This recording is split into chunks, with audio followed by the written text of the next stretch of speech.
Also fixed after a critical analysis of market fundamentals and price determinants at global level.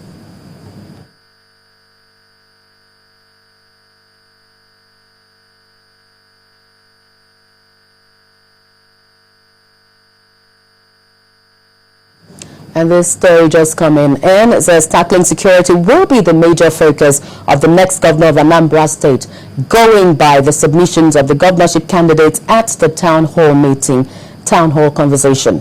For Dr. Chris Ngige, the APC candidate, unemployment provides a ready workforce for crime and criminal activities. His approach to crime prevention is therefore to create jobs, encourage skills acquisition, and to overhaul the education system to facilitate skilled workforce. However, the Labour Party candidate, Mr. Ifeanyi Uba, rather advocated an improved vigilance approach through networking Anambra State. He promised to engage telecom firms operating in the state to develop an elaborate communication network that would facilitate speedy sharing information on criminal activities, which would in turn help in preventing crimes like kidnapping. I sincerely believe that we need to go into digital solution for Anambra insecurity. There's no need of arresting people or paying hoodlums. You cannot continue to pay hoodlums with the state fund, even if it's for security fund. What security fund is meant is to upgrade and transform the security system of government. Because if you continue to pay, it means that we are feeding idle people. What we need to do is to network Anambra State. And I asked a question. We have almost all the network system, telecommunications companies in Anambra State. What are their contribution to Anambra State? It is time we ask that question. Because it's not just for you to come and then pay 200,000 per mast site for 10 years, 2 million naira, and then you are just there. You don't even look at the radiation issues, the impact, environmental impact assessment of the community, nothing. So we've not been benefiting from all these telecommunication companies. I am going into that line. I want to negotiate with them. That is what the Americans call the act of war. When you are equal, you negotiate. If you are weaker, you retreat. If you are stronger, you oppress. That is what I am going to use, and I'm saying it with the fear of God, with all sincerity inside me. We need to generate funds for the state. I need to see them in a table and tell them that they are making above 30 billion naira from a state where we are only getting 3.2 billion from federal government. I need to integrate a new innovation, which is a walkie-talkie system and the GSM all in one. Because you can use GSM to call only one person, but you can use a walkie-talkie to network the whole community. And they need to give me a frequency line where every community will have its own independent telephone. And I'm going to use our youths, employ our youths in monitoring the walkie-talkie system. I believe if we network Anambra State, there is no need of Anambra operating or kidnappers. Because before you push a button, the entire community is at alert. I established a vigilante services that comes up from the community level onto the local government level, onto the state level. I trained them in the conventional police method. And we didn't give them AK-47 because we are not by law permitted to give such equipment. But by law, we are permitted to give pump action. So we employed those people on these stratification levels that I mentioned. And you were here in Anambra State. Robbery vanished. I also equipped the police, the Nigerian police. Prior to my being governor here, the policeman in Oka could not communicate with the man in Onisha, nor with the man in the Newu. I had to give them funds. They purchased the radio system. And not only did we connect the three major towns here, I extended it to the border towns of Anambra State, at Ihiala, Amoka, at Iseke, at Omo, at Amansi. And the police were able to report to their headquarters in Oka and to the senatorial headquarters too.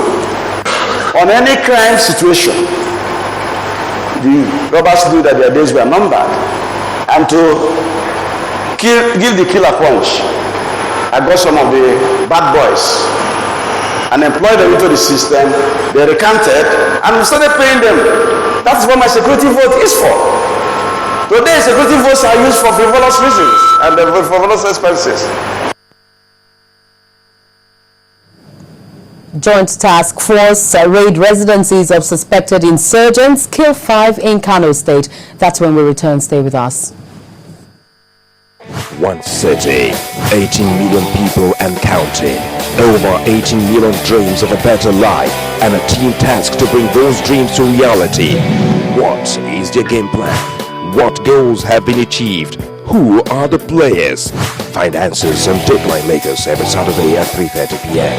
only on Channels Television. If you want to know what's trending or you miss your favorite live shows, you can watch it all on our YouTube channel. Simply log on to www.youtube.com/channelsweb. Scroll down to your favorite program and click play. You can also view all uploaded videos by clicking on View All. Don't forget to subscribe and get the latest videos. If they are interesting, like them and be heard. Get connected with the Channels Television YouTube page. The news at your fingertips. So welcome back. You can get all our top stories and programs on our website, channelstv.com, and on youtube.com/channelsweb.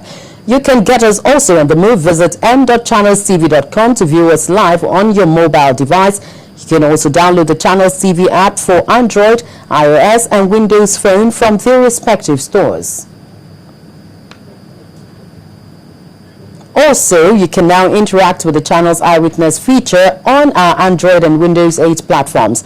All you need to do is to have a picture or video to share with us, and then download the Channels TV Android application on your device, swipe to reveal the Eyewitness menu, and follow the instructions to share your report, pictures, and videos. An illegal mini refinery located at Iheajoku Estate along Onitsha Expressway in Owerri, the Imo State capital, has been uncovered by the Imo State Command of the Nigerian Security and Civil Defense Corps (NSCDC). Acting on intelligence reports, the NSCDC raided a fenced-uncompleted building premises where adulterated oil products are sold to members of the public. Some of the items allegedly recovered are 10 drums of adulterated crude oil, pumping machine, and over 20 jerrycans. According to the Imo State Commandant of the NSCDC, Mr. Adamu Soja, 6 people have been arrested in connection with the illegal refinery. I've received an intelligence report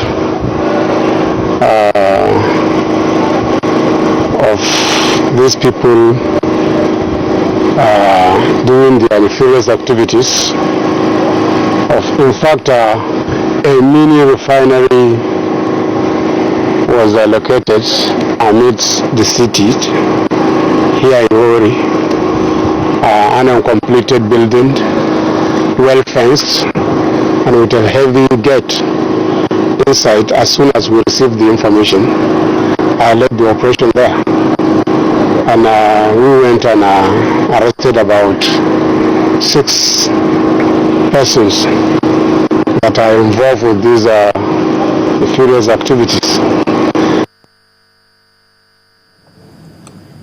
And good news coming in now for kerosene users. The Independent Petroleum Marketers Association of Nigeria, IPMAN, has flagged off a nationwide distribution initiative that will ensure that the product sells at a controlled pump price of 50 naira per litre. An initiative of the Ministry of Petroleum. Now, the national president of IPMAN, Abdulkadir Aminu, said the exercise is to ameliorate the suffering of Nigerians who cannot afford the cooking gas. He said the process would be monitored to ensure compliance. We are trying to create awareness between the people and the usage of kerosene and gas, the prices, the advantages, the environmental advantages that gas gives over and above kerosene. So, but it is an issue